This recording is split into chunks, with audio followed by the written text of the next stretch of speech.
오늘 하나님 말씀은 고린도전서 10장 31절에서 33절 그리고 로마서 12장 1절에서 2절을 함께 보겠습니다.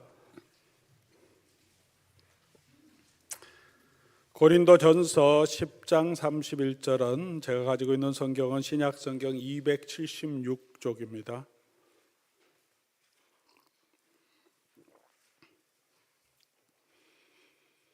제가 하나님 말씀 찾으신 줄 알고 받들어 읽겠습니다. 그런즉 너희가 먹든지 마시든지 무엇을 하든지 다 하나님의 영광을 위하여 하라. 유대인에게나 헬라인에게나 하나님의 교회에나 거치는 자가 되지 말고 나와 같이 모든 일에 모든 사람을 기쁘게 하여 자신의 유익을 구하지 아니하고 많은 사람의 유익을 구하여 그들로 구원을 받게 하라. 아멘. 로마서 12장 1절 2절 말씀 같이 봅니다. 그러므로 형제들아 내가 하나님의 모든 자비하심으로 너희를 권하노니 너희 몸을 하나님이 기뻐하시는 거룩한 산 제물로 드리라. 이는 너희가 드릴 영적 예배니라. 너희는 이 세대를 본받지 말고 오직 마음을 새롭게 함으로 변화를 받아 하나님의 선하시고 기뻐하시고 온전하신 뜻이 무엇인지 분별하도록 하라. 아멘.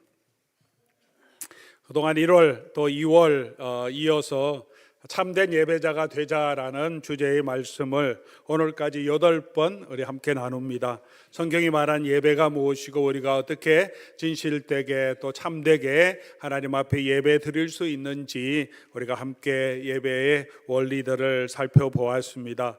오늘 그 마지막 시간으로 이제 우리가 삶으로 드리는 예배에 대하여 함께 생각하려고 합니다. 사랑하는 교우 여러분, 여러분은 여러분 주변의 사람들을 만날 때 어떤 사람에게 영향력이 있다고 할 때 어떤 사람이 영향력이 있습니까? 보통 말을 잘하는 사람이 영향을 미치기도 합니다. 그러나 말만 잘하면 혹세무민하고 사람을 이렇게 또 잘못된 길로 이끌어 갈 수도 있죠. 재력과 힘이 권력이 있는 사람도 사람들에게 또 사회에 영향력이 있습니다. 그러나 그런 영향력은 재력과 힘의 영향력이지 그 사람의 영향력은 아닐 수도 있습니다. 능력과 지식이 있는 사람도 능력이 있지만 또 우리에게 또 영향력을 미치기도 하지만 나를 감동시키거나 또는 존경하게 할 수는 없습니다. 그런데 우리가 주변의 사람들을 통해서 우리의 마음을 움직이게 하는 그런 어떤 진정한 영향력을 미치는 사람은 어떤 사람이든지 그 사람이 진정성이 있는 사람, 또 어떻게 보면 이렇게 표현하면 좋을 것 같은데 말과 행동이 조금 일치하는 사람, 말한 대로 살아가려고 노력하는 사람, 그런 분들은 꼭 힘이 없어도 또 돈이 많지 않아도 크게 능력이 없어도 우리가 그런 사람의 모습을 보면 우리에게 전해주는 감동도 있고 그 삶을 보면 우리에게 미치는 영향이 선한 영향력이 있습니다. 뭔가 사람이 진실되라 그러죠. 통전성, 인테그리티라고 표현하기도 합니다. 신앙에 있어서도 우리가 그런 인테그리티가 필요합니다. 통전성이죠. 앞과 뒤가 동일한 것. 예배에도 그런 원리가 우리가 나타나야 한다고 성경은 말하고 있습니다.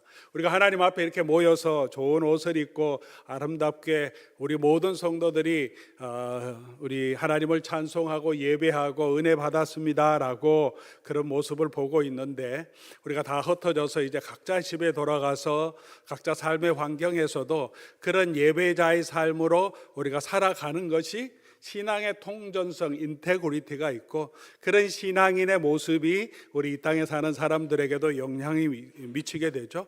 우리 자녀들도 부모님의 신앙이 그냥 약간 히포크릿하다, 위선적이다 하지 않고 교회에서는 뭐 열심히 한다고 하는데 집에서 하는 삶을 보면 이분이 정말 믿는 사람인가 하는 의심이 들게 된다면, 직장에 사는 그 사람의 삶의 모습을 보면 사람들이 이 사람이 정말 예수 믿는 사람인가 하는 의심이 들게 된다면 우리가 예배자의 삶이 아닐 수 있죠. 진정한 예배자가 된다는 것은 예배 때뿐만이 아니라 우리 일상의 삶에 있어서도 예배적인 삶이 나타나야 합니다. 오늘 본문은 그 이야기를 우리에게 하고 있습니다. 고린도전서 10장 31절 너희가 먹든지 마시든지 무엇을 하든지, 먹든지 마시든지라고 하는 것은 가장 일상적인 일이죠. 예배에 나와서 하나님 앞에 제사 드리든가 하나님 앞에 예배하는 일이 아니라 성경 공부하는 일이 아니라 그냥 먹고 마시는 가장 일상적인 일, 거기다가 우리 바울은 또 붙이죠. 무엇을 하든지 그러죠. 공동체가 모였을 때뿐만이 아니라 일반적으로 여러분이 집에서 하우스홀드, 각 가정에서 그곳에서 일하고 노동하고, 노예들은 또 가정에서 노동하고, 직장 일터에서 일하고 하는 모든 일에 있어서 하나님의 영광을 위하여 하라, 그렇게 말합니다. 하나님의 영광을 위해 하는 일이 뭡니까? 그게 예배죠. 예배적인 삶입니다. 우리의 삶에 있어서도, 일상의 삶에 있어서도 예배자의 삶이 되어야 합니다. 그렇게 하기 위해서 무엇이 하나님의 영광이 되는지, 무엇이 하나님이 기뻐하시는 일인지를 우리가 좀 고민할 필요가 있습니다. 무조건 하나님 영광을 위하여 한다고 하나님이 영광 받으시는 분이 아니죠. 우리가 무엇을 하는 것이 하나님이 기뻐 받으시는 예배인지를 우리가 알아야 합니다. 오늘 그 말씀 우리 함께 살펴보면서 저와 여러분의 삶이 우리 삶의 일상의 영역에서도 예배자로 설 수 있기를 간절히 소원합니다. 오늘 본문 말씀은 하나님의 영광이 되기 위하여 어떻게 살아야 하는 것이 하나님의 영광이 되는 삶인지를 분명하게 말씀해 주고 있습니다. 이게 어렵지 않습니다. 그래서 여러분 성경에 어떤 어려운 부분들이 있기도 있지만 그러나 대부분의 성경의 말씀은 우리가 이 말씀이, 이 본문이 우리에게 무엇을 말하려고 하는가 하는 마음으로 성경을 주의 깊게 읽으면 대부분 그 뜻을 알 수 있습니다. 평범한 우리 상식과 평범한 지능을 가진 모든 사람들에게 성경은 구원에 이르는 길, 우리가 어떻게 살아야 하는 길을 알 수 있도록 말합니다. 오늘 사도 바울이 하나님의 영광을 위하여 하라, 무슨 일을 하든지. 자, 그럼 무엇을 하는 게 하나님의 영광을 위한 길인가? 본문을 우리가 살펴봐야죠. 바울이 왜 이 이야기를 하느냐? 하나님의 영광이 되는 게 무슨 일인가를 우리가 설명하는데 읽어봅시다. 32절부터 33절까지. 유대인에게나 헬라인에게나 같이 한번 읽어보겠습니다. 하나님의 교회에나 거치는 자가 되지 말고 나와 같이 모든 일에 모든 사람을 기쁘게 하여 자신의 유익을 구하지 아니하고 많은 사람의 유익을 구하여 그들로 그들로 구원을 받게 하라. 우리가 이 땅에서 먹든지 마시든지 무엇을 하든지 하나님의 영광을 위해 하는 삶이 뭐냐 하면 32절 33절 내용이죠. 어렵습니까? 아니죠. 어떻게 일상의 삶에서 하나님의 영광이 되는가? 첫 번째로는 무슨 일을 하든지 거치는 사람이 되지 말라. 반대로 말하면 덕이 되는 사람이 되라는 거죠. 누구에게 그렇게 하라고 말합니까? 유대인에게나 헬라인에게나 주의 하나님의 교회에서나. 그러니까 교회에서 당연히 우리가 덕이 되는 삶을 강조하지. 그게 예배에 합당한 삶인데 사도 바울이 유대인에게나 헬라인에게나 주님 하나님의 교회에서나 이렇게 말합니다. 교회에서 뿐만이 아니라 유대인과 헬라인이라고 하는 이 두 가지 타이틀, 이 말을 쓸 때는 교회를, 복음을 박해하는 두 부류의 사람들, 중요한 사람들 중에 유대인은 십자가의 복음이 거치는 것이 되어서 교회와 또 복음을 박해했습니다. 바울도 박해했습니다. 그런 유대인에게도 헬라인은 복음을 우스운 것으로 여겼다. 그러며 조롱하는 그룹들입니다. 그 중에 예수를 믿는 사람이 있지만 유대인이나 헬라인이나 이렇게 하는 것은 복음에 결코 호의적이 않은 일반적인 사회 공동체에 있는 사람들에게도 우리가 교회 안에서 서로 덕이 되듯이 그분들에게도 여러분 일상의 삶 가운데서 덕이 되는 삶이 되라. 거치는 사람이 되지 말라. 그렇게 얘기하죠. 두 번째는 그리고 나의 유익만 구하지 말고 다른 사람의 유익도 구하라라고 말합니다. 또 유대인이나 헬라인이라 이렇게 표현한 것은 두 민족 공동체, 문화와 사상과 신앙이 다른 두 가지 공동체를 얘기하죠. 유대인들은 오직 하나님을 믿는 유일신을 믿는 그런 공동체고 또 유대 민족들이고 헬라인들은 다양한 그 민족들이 다 포함되는 거긴 하겠지만 다신교를 믿고 있는 수많은 우상들을 섬기고 신전에서 예배하고 있는 사람들, 유대인들과 완전히 문화가 다른 사람들, 이 두 가지 다른 민족 공동체, 또 다른 문화, 다른 신앙을 가지고 있는 사람들, 배경을 가지고 있는 사람들에게 우리가 어떻게 하라고요? 거치는 사람이 되지 말라는 거죠. 유대인에게만 거치는 사람이 되지 않는 것이 아니고, 헬라에게만 거치는 사람이 되는 것이 아니고, 누구에게든지 우리가 우리 일상에 살면서 하나님의 영광이 되는 것은 거치는 자가 되지 않고 덕이 되는 사람이 되라는 것입니다. 오늘 우리가 이 세상에 살아가는 사회에도, 이 사회 공동체 안에도 다양한 그룹들이 존재합니다. 예수를 믿는 사람도 있고 믿지 않는 사람들도 있습니다. 이 세상 사람들에게, 우리의 이웃들에게 우리는 거치는 사람이 되면 안 된다는 거죠.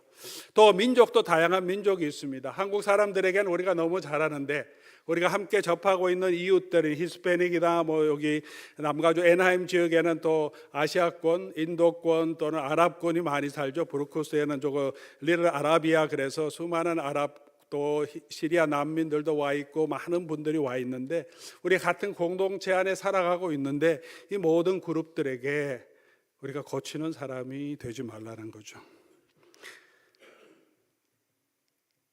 사랑하는 교회 여러분, 교회에서는 우리가 서로 다 착하고 좋은 사람 같은데, 직장 생활 가운데서 우리가 그중에 한국 사람 말고 우리 히스패닉인이 있다든지 다른 동양인들이 있다고 할 때, 그 사람들과 접할 때 우리는 그들에게도 우리가 거치는 자가 되지 않는 그런 행동을 하고 있습니까?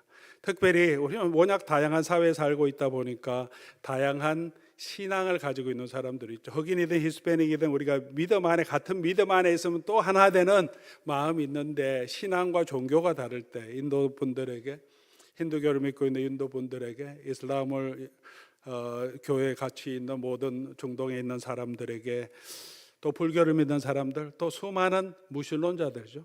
이 땅에 살아가고 있는 많은 하나님의 존재를 믿지 않는 그런 사람들에게도 우리는 거치는 사람이 되지 말아야 합니다. 또한 우리는 하나님의 영광이 되는 삶은 자기의 유익이 아니라 많은 사람의 유익을 구하는 겁니다. 이 세상에서 이 세상의 그 흐름은 언제나 내 권리, my right를 굉장히 중요하게 생각하죠. my interest, 내 유익을, my profit, my position, 자기 자리, 자기 것을 챙기는 것이 이 시대의 문화죠. 우리의 옛사람도, 우리 속에 있는 옛사람도 그렇게 우리 속에서 계속 그런 것들을 부추깁니다. 너가 더 중요하다, 내 이익이 먼저다, 왜 너가 사서 고생하려고 하냐, 그렇게 우리 자신을 부추기는 그런 옛사람의 소욕들로부터 우리 자신을 지키고, 우리는 주님께서 말씀하신 대로, 바울이 권면하는 대로 이 세대를 본받지 말고 옛사람의 소욕을 따르지 말고 하나님이 기뻐하시는 것, 그러니까 다른 사람의 유익도 구하는 삶을 살아야 합니다. 누구든지 자기의 유익을 구하지 않고 남의 유익을 구하라. 고린도전서 10장에서 바울이 하는 권면의 가장 중요한 핵심 메시지입니다. 바울도 나도 그렇게 하고 있는데 여러분도 그렇게 하라, 그렇게 말합니다. 왜 이렇게 해야 하는가? 사도 바울이 얘기하는 것은 예수님이 그렇게 하셨기 때문에.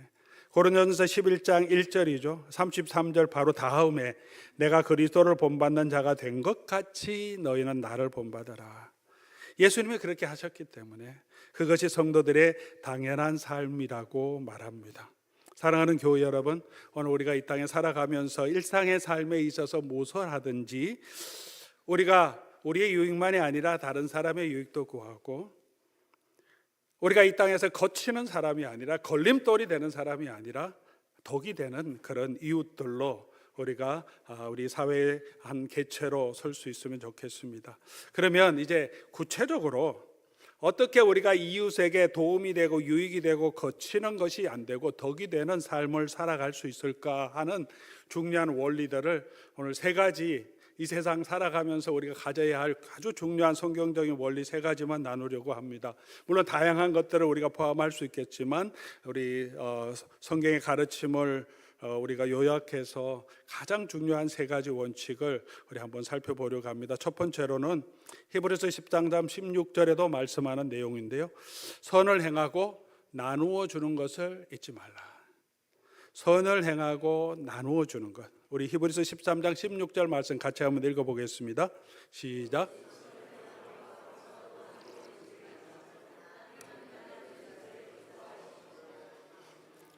우리가 이 땅에서 먹든지 마시든지 뭐든 하든지 하나님 영광 위하여 하라고 그랬는데, 특별히 다른 사람이 거치는 사람은 안 되고 유익이 되는 사람, 내 이익만 아니라 다른 사람의 유익을 구할 때 구체적으로 어떻게 해야 되느냐? 아마 가장 기본적인 우리의 삶의 태도는 이럴 겁니다. 다른 사람에게 손대하라는 거죠. 누구든지, 유대인이든지 헬라인이든지, 믿는 사람이든지 믿지 않는 사람이든지, 그리고 나누어 주기를 잊지 말라. 섬기는 사람들, 선을 베풀어 주는 사람이 되라는 거죠. 여러분 주변에 이런 사람이 있으면 그 이웃을 좋아하겠습니까? 싫어하겠습니까? 그 사람이 어떤 종교를 가지고 있든지 나한테 잘해주고, 뭐 집에서 뭐 있는 거 있으면 또 먹으라고 떡도 갖다 주고 뭐 음식도 갖다 주고 자꾸 섬기고 하는 사람은, 싫어하는 사람은 아무도 없습니다. 이웃집 상관없이 막 크게 떠들고 막 이렇게 힘들게 하면 우리가 항상 그 사람들 이사 갔으면 좋겠다, 아니면 내가 이사 갈까 뭐 이런 생각하지만, 우리 직장에서도 마찬가지죠. 정말 사람에게 잘하는 사람, 그리고 잘 섬기는 사람, 누구나 같이 있고 싶어 합니다. 우리 사회에서 어떻게 유익하고 또 덕이 될까? 가장 기본적인 것은 누구에게든지 이렇게 선하고 또 이웃들에게 잘 섬기고 대접하는 그런 사람이 되라고 합니다. 그런데 내가 좋아하는 사람들에게는 우리가 그렇게 할 수 있지만, 성경의 정신은 내가 좋아하지 않는 사람, 그리고 나를 힘들게 하는 사람에게도, 그런 사람에게도 선대하는 것. 여기에서 조금 더 십자가와 복음의 정신이 나타나죠. 예수님 마가복음 5장 44절에 이렇게 말하죠. 너희를 원수도 사랑하고 너희를 박해하는 자를, 원수는 내가 싫어하는 사람들이죠. 유대인의 입장에서는 사마리아인들, 로마인들, 로마와 협조하는 이런 사람들, 이방인들, 내가 정말 함께하기 싫고 하는 행동 다 미운 사람들, 나를 박해하는 사람들, 나를 싫어해서 나를 힘들게 하는 사람들에게도 어떻게 그들을 위해서 선대하고 기도하라라고 말합니다. 왜 그렇게 해야 되냐? 하나님이 그렇게 하셨기 때문에. 우리를 박해하는 사람들을 위해서 우리가 기도할 때가 있습니다. 우리 세상에서도 기독교인들이 많이 핍박당하는 지역도 있고요. 그곳에서 엎드려서 박해하는 사람들을 위해서 기도하고 그들이 예수 그리스도의 복음을 듣기를 원하는데, 반대의 경우도 우리가 좀 살펴보아야 합니다. 기독교가 메조리티, 대다수가 되어 있고 힘이 있는 사회의 힘과 영향력이 있을 때도 우리가 가진 신앙 때문에 우리와 다른 신앙을 가지고 있는 사람들을 박해하거나, 우리가 다른 민족들, 그러니까 한국인이 다민원하게 있는 그곳에서 다른 민족들이 함께 살고 있는데 그 사람들에게 같은 민족이 아니라는 이유를 들어서 배척하거나 박해하거나 괄시하는 일들이 없어야 한다는 거죠. 우리를 박해하는 것들이 힘든 것과 동시에 우리도 그렇게 하지 마라. 이 사회에서 우리의 선함을 보냄을 통해서 같이 함께하는 이웃들에게 우리의 선행을 통해서 우리가 그들을 잘 대접함을 통하여서 어떻게 하라고요? 그들이 예수 그리스도의 복음으로 나와서 구원을 얻도록, 그것이 우리가 이 사회에서 세상에서 빛과 소금이 되는 것이지, 우리가 복음을 가지고 있다고 하면서 복음이 없는 사람, 예수님 알지 못하는 사람 다 적대시하고 그들과 싸우려고 덤벼드는 그런 이웃들을 누가 좋아하고, 그런 분들을 보면서 어떻게 하나님을, 어떻게 예수 그리스도의 십자가를 믿지 않는 사람들이 보겠습니까? 우리의 모습을 통해서 우리가 하나님의 마음을 닮아가고 복음의 마음을 가지고 있는 그 삶의 모습, 삶을 통하여서 그분들이 하나님을 보게 되고 하나님께 영광을 돌리게 되는 것이 아니겠습니까? 우리가 일상의 삶에 있어서 우리 모든 사회의 사람들에게 하나님께서도 모든 사람에게 선을 베풀어 주듯이 우리가 그렇게 선대해야 합니다. 특별히 우리가 선을 행할 때 다른 사람에게 우리가 덕을 베푸거나 선을 행하고 다른 사람에게 도움을 줄 때 그러나 주의해야 될 것이 있습니다. 그것을 사람 앞에 보이려고 해서는 안 되는 거죠. 우리 요즘 우리 뉴스를 보면 가끔씩 연예인들 중에서 기부천사 이런 분들이 있습니다. 기부 많이 한다고 막 사람들이 다 격려하고 잘한다 하면 이제 그게 부담이 되죠. 얼마나 기부했는지 계속 보여야 되고, 자기가 얼마나 기부하는지 보여줘야 되고, 자기 삶이 힘들어도 그냥 기부하는 것을 보여주려고 하는 그런 프레셔도 느낄 수 있습니다. 사랑하는 교회 여러분, 우리가 저와 여러분이 이 땅에서 다른 사람에게 선대하고 잘 대접하라 이럴 때 보여주기식이 돼서는 안 된다는 거죠. 예를 들어서 아내에게, 저는 아직 50주년이 되진 않았지만 이제 결혼 30주년이 좀 넘었는데, 50주년에 내가 우리 아내를 위해서 큰 이벤트를 해주겠다, 뭐 큰 다이아를 해주든지 아니면 뭐 50송이 장미꽃을 이렇게 한 다발 주겠다, 그때만 기다리고 사는 사람인 그 아내에게 사랑을 받지 못할 겁니다. 매년마다 장미 한 송이를 주더라도 매년마다 그것을 기억해 주고 또 사랑을 표현해 주는 게 좋죠. 우리 사랑은 일상이 되어야지 이벤트가 되면 아무도 감동을 받지 않습니다. 우리가 다른 사람을 대접하는 것도 내가 한 번 잘해야지, 한 번 대접하는 건데 잘하려고 그렇게 마음을 쓰는 마음이 있습니다. 물론 나쁜 마음은 아닌데요, 한 번만 할 거면 그렇게 해도 되겠지만 성경은 우리에게 한 번만 하라고 그러지 않죠. 이게 우리의 삶이 되라고 그러죠. 우리 일상의 삶, 섬기는 게 삶이면 너무 과하면 부담이 됩니다. 과하면 언제나 보여주고 싶고 한 것을 인정받고 싶은 마음이 우리 속에 들어오게 되는 거죠. 교회에서 봉사하고 섬길 때도 저희가 뭐 식사 준비할 때도 너무 과하게 하지 마시라고 말씀을 드리는데, 한 번만 하고 말 거냐고. 토요일 아침 봉사도 한 번만 하고 그냥 끝내지 말고 과하지 않게 2번 하면 얼마나 더 좋습니까? 성도들이 저희 사역자들 이렇게 식사 대접하려고 그렇게 식사 대접해 주신 분이 있는데, 식사 오래간만에 대접하시니까 어떤 뭐 이것저것 시키고 뭐 국밥 오기에다 뭐 파전도 시키고 막 다 이렇게 갈비도 시켜주고 막 하세요. 계산해 보면 2번 먹을 수 있을 것 같아.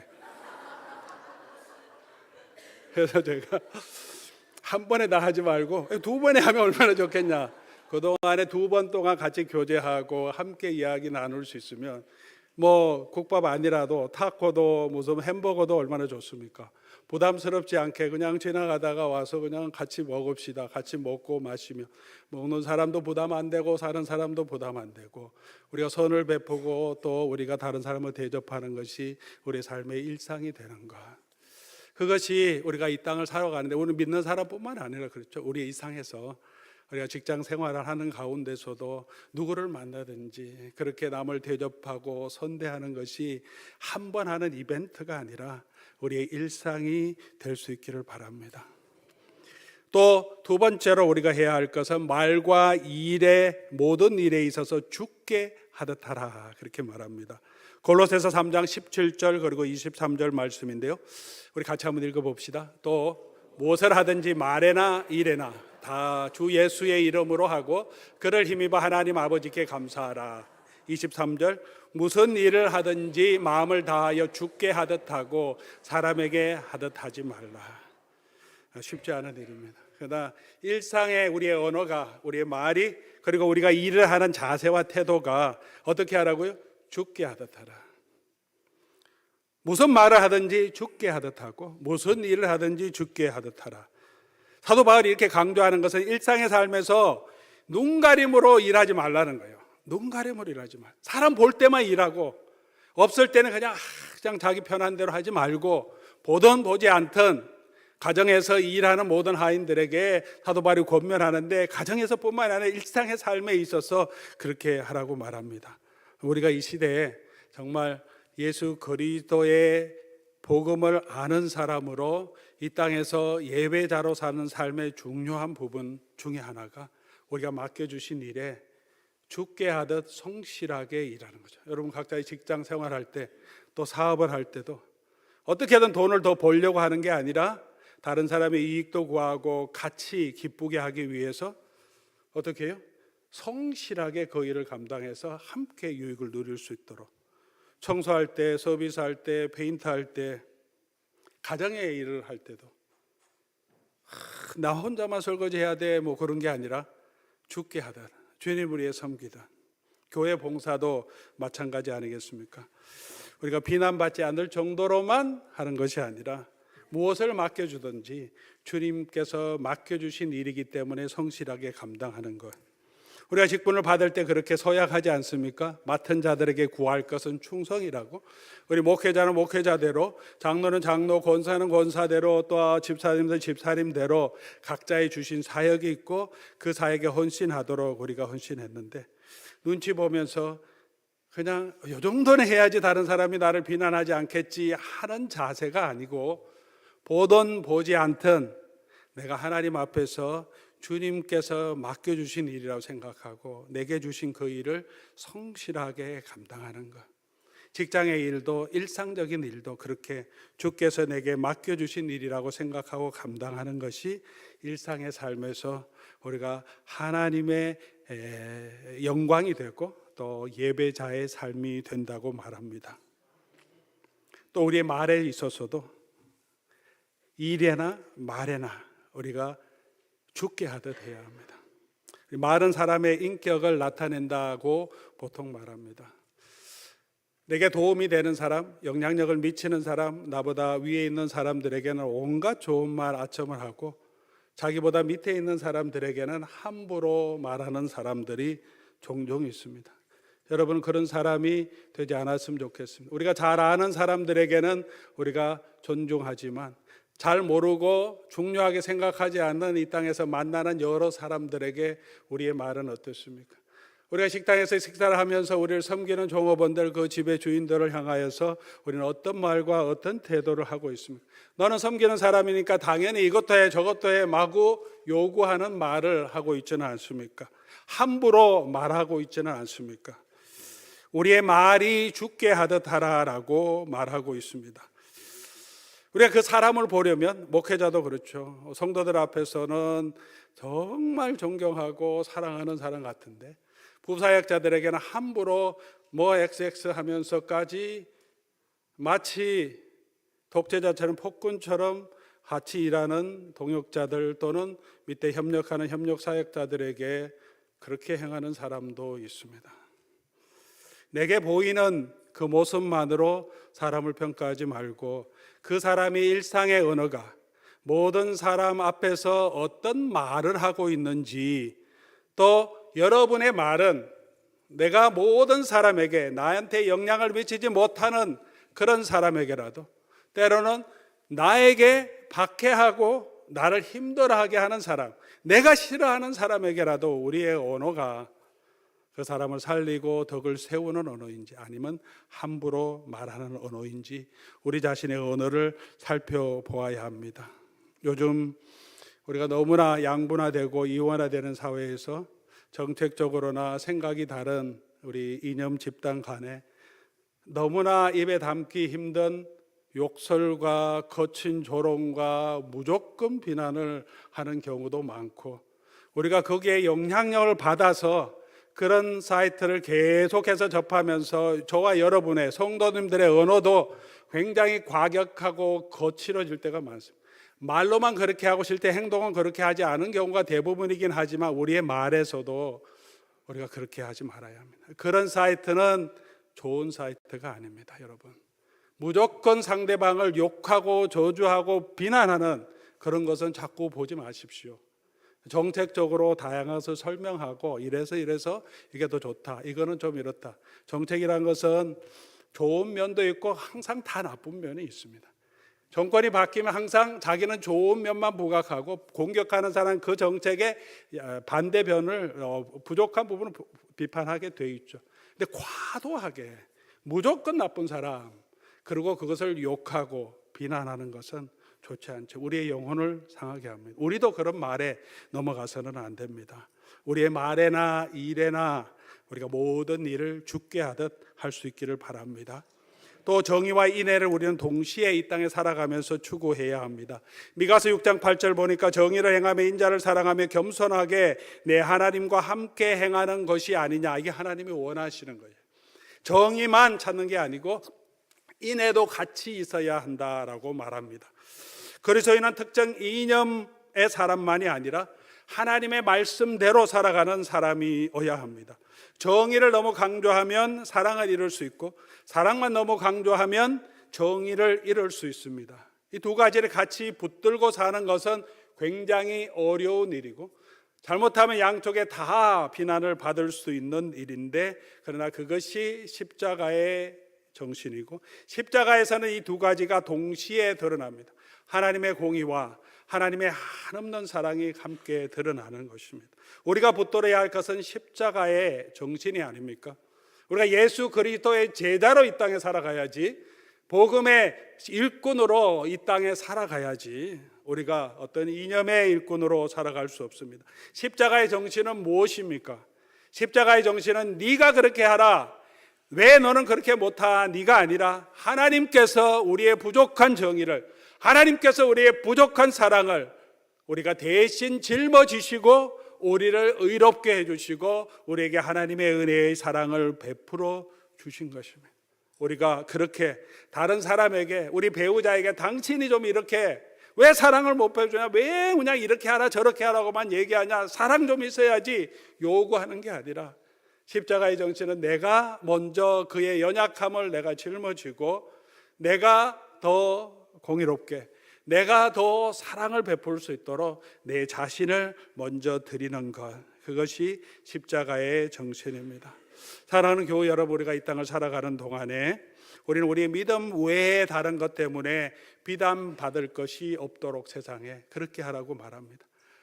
우리가 오늘 이 땅에 살아가면서 교회가, 또 성도들이, 여러분과 저의 삶이 우리의 신앙의 문제가 아닌 우리의 말, 우리의 태도, 우리의 행동, 우리의 자세 때문에 비난을 당하고 있지는 않습니까?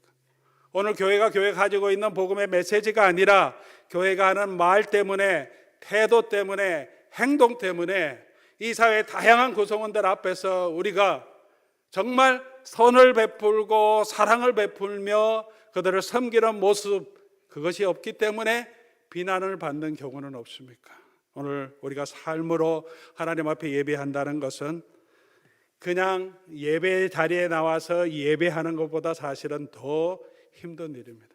예배 자리에서 누구나 다 예배자 같죠. 삶의 현장에서 정말 이렇게 우리와 다른 사람들, 생각도 다르고 가치가 다르고, 특별히 나를 미워하고 박해하고 내가 너무 싫은 그 사람을 내가 선대하고, 우리의 말이나 행동에서나 우리의 하는 모든 일에 있어서 내 유익만이 아니라 같이 유익을 구하면서 내 기쁨만이 아니라 그 사람의 기쁨을 함께 누리기 위해서 우리가 살아가는 삶은 쉽지 않습니다. 우리의 힘으로 감당할 수 없는 것입니다. 그래서 우리는 예배의 자리로 나와야 합니다.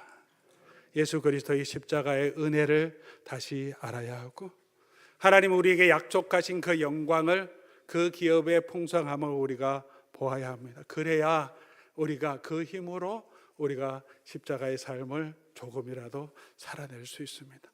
예배자가 되자, 한 번 더 예배 나오자, 예배 자리 더 채우자, 그것에서 끝나는 것이 아니고, 그래서 우리의 일상의 삶에서 우리가 정말 예수 그리스도의 복음과 예수 그리스도의 사랑을 전하는 자로, 그래서 그 사람들이 우리를 통해서 조금이라도 그리스도를 보고 그 영혼을 구원하기 위해서 우리가 살아가도록 하나님 우리를 불러주셨고 또 이 세상으로 보내셨습니다. 사랑하는 교회 여러분, 그렇게 오늘 다시 우리가 예수 그리스도로 충만해질 수 있기를 바랍니다. 나같이 부족한 사람을 구원해 주신 주님의 은혜 위에 우리가 설 때, 그 십자가의 은혜가 우리 가운데 있을 때 오늘 저와 여러분이 참된 예배자로 우리 삶에서도 살아갈 수 있도록 주의 능력으로 저와 여러분을 이끌어 주실 줄 믿습니다. 우리가 그렇게 진정한 예배자로 예배의 자리에서 뿐만 아니라 우리 일상의 삶에서도 예배자로 서갈 수 있기를 주의 이름으로 간절히 소원합니다. 우리 말씀 기억하시면서 우리 찬송 같이 하면 좋겠습니다. 무명이